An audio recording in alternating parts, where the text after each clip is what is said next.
Start. We all have gathered here for an important conference. It is important in the first instance because it is the first meeting of the state ministers of rural development, rural housing, and Panchayat Raj after my government took office in New Delhi. Hence, I must at the very outset both welcome you to this conference and thank you for giving me this opportunity to meet important representatives of the state government, but a greater reason that lends importance to this conference. It is subject rural development, rural housing, and Panchayati Raj constitute an independent set of corners which are at the very heart of India's present and future national development. Precisely because of this reason, they are at the heart of the national agenda for governments, which is the blueprint of my government's policies and priorities. To explain the importance of rural development in the context of our common dream of building a new India is to belabor the obvious. India is a land of villages. Between 60 and 70% of our population live in villages and is engaged in agriculture and applied activities.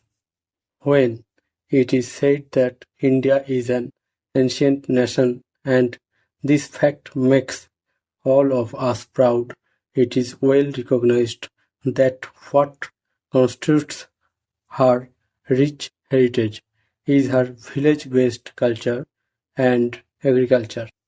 It is on the solid foundation of this ancient culture that India is emerging as a potentiality strong and modern economy.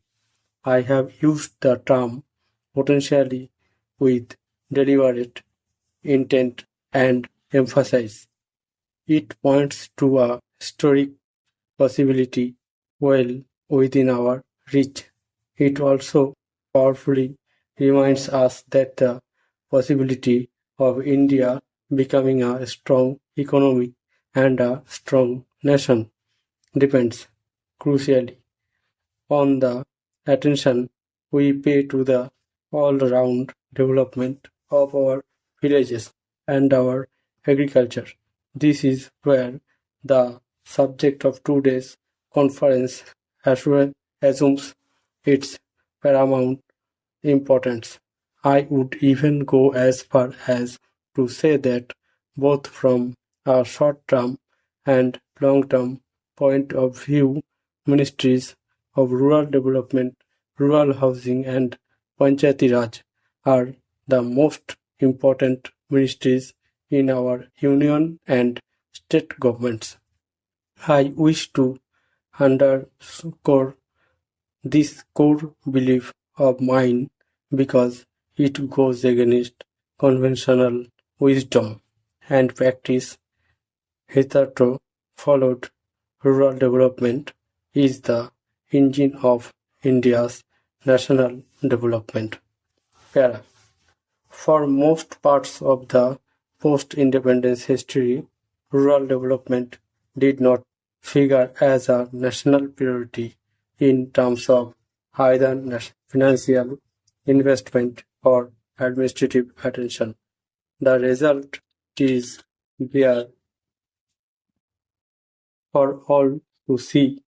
Our food production has failed to catch up with the growth of our population, making food security critical dimension of our national security. Public investment in agriculture and irrigation is nearly stagnant. Of those living in areas, as many as 25 crore people live below the poverty line. We need as many as 2 crore houses to be built or upgraded in rural areas in order to provide decent habitat to our rural poor.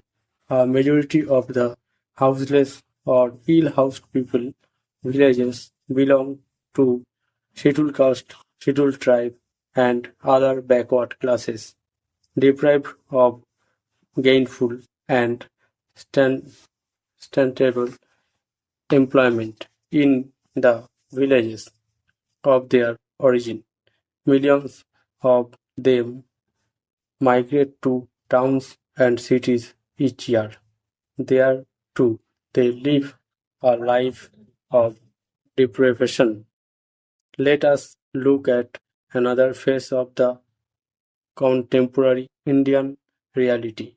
We pride ourselves in being the largest democracy in the world, and rightly so. But what is the health of our democracy at the grassroots level in our village panchayats?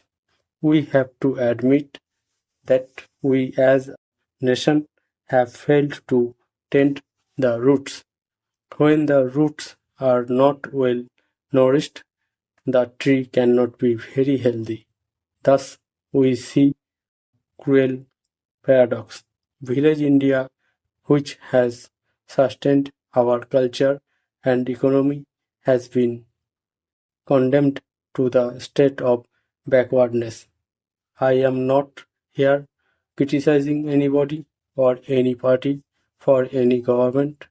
Let us admit that this has been our collective failure as a nation, and let us use the recognition of this bitter truth as the basis of a strong national consensus to give the top priority to rural development. We have stated in the national agenda that we will give human face to the national development efforts with poverty eradication as the ultimate goal and removal of unemployment as the means. We have set for ourselves the goal of Berozgari Hatao, and we recognize that to achieve this goal we have to upgrade the attack on unemployment and poverty into a national movement. Especially, we are committed to provide drinking water to every village. We are committed to making our country hunger free in the next 10 years. Towards this end, we will be earmarking 60% of the plan funds for agriculture, rural development, and irrigation. Besides, we have stated that in our endeavor to facilitate construction of 20 lakh new housing units each year for the very poor people. Thank you.